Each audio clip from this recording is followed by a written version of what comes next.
नमस्कार.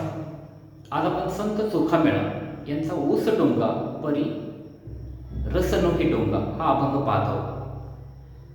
ऊस डोंगा परी रस नोहे डोंगा, ऊस डोंगा परी रस नोहे डोंगा, काय भुललाशी वरलिया रंगा, ऊस डोंगा परी रस नोहे डोंगा, कमान डोंगी परतीर नोहे डोंगा, कमान डोंगी परतीर नोहे डोंगा, काय भुललाशी वरलिया रंगा, ऊस डोंगा परी रस नोहे डोंगा, नदी डोंगी परी जल नोहे डोंगे, नदी डोंगी परी जल नोहे डोंगे, काय भुललाशी वरलिया रंगे, चोखा डोंगा परी भावन हे डोंगा.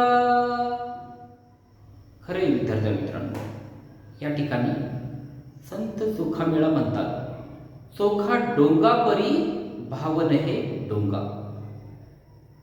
म्हणजे मी जरी दिसायला वेडावाकडा असेल तरीही माझा भाव, माझ्या कामातील प्रेमभाव, आदरभाव हा डोंगा नाही, वेडेवाकडा नाही.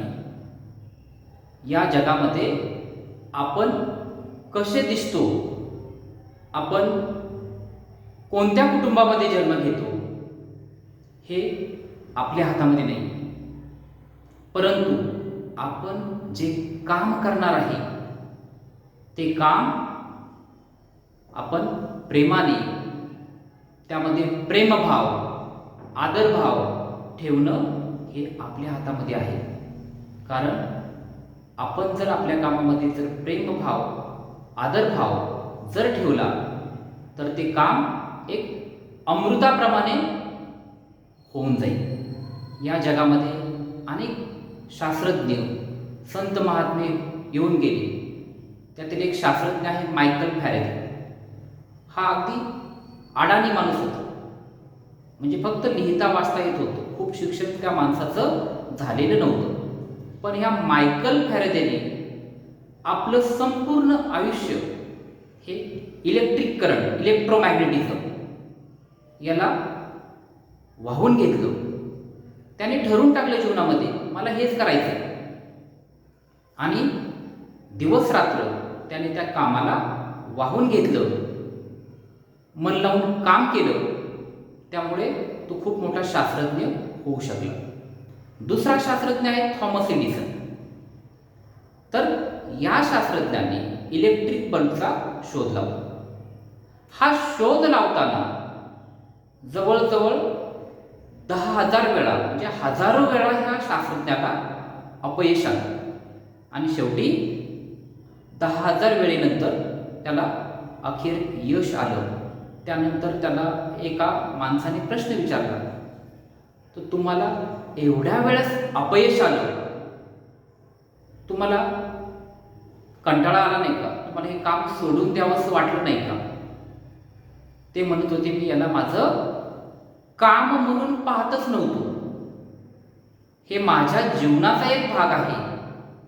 ह्या कामाबरोबर माझं नातं श्वासासारखं आहे. जसं आपण प्रत्येक क्षणी अखंड श्वास घेत असतो, झोपलं तरी आपला श्वास हा सुरू असतो. जसं श्वासाचं आणि आपलं नातं आहे, तसं ह्या कामाचं आणि माझं नातं आहे. याच्याकडे मी काम म्हणून कधी पाहिलंच नाही, हे जीवनाचा भाग म्हणून पाहिलं, म्हणून मी एवढं करू शकतो. तसंच आपण आपल्या कामाकडे अगदी प्रेमभाव, आदरभावाने आपण त्याकडे पाहिलं पाहिजे. ते काम म्हणजे आपल्या जीवनाचा भाग आहे, या दृष्टीने आपण त्याच्याकडे पाहिलं पाहिजे.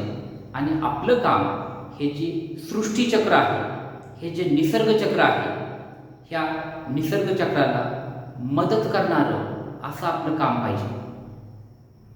आणि असं जर आपण आपलं काम जर ठेवलं तर आपण एक या जगातील एक मौल्यवान माणूस बनून जाऊ. भगवान श्रीकृष्ण सुद्धा भगवद्गीतेमध्ये म्हणतात, जो निसर्ग चक्र चालवायला मदत करेल त्याचं जीवन हे मौल्यवान बनून जाईल. आपण पण आपल्या जीवनामध्ये असंच मौल्यवान जर काम आपल्याला करायचं असेल, या निसर्गातील जेवढ्या गोष्टी आहेत त्यांची आपण काळजी घेतली पाहिजे. आपण जे काम करतोय ते काम त्या निसर्गातील गोष्टींना सुसंगत असं असायला हवं. Thank you so much.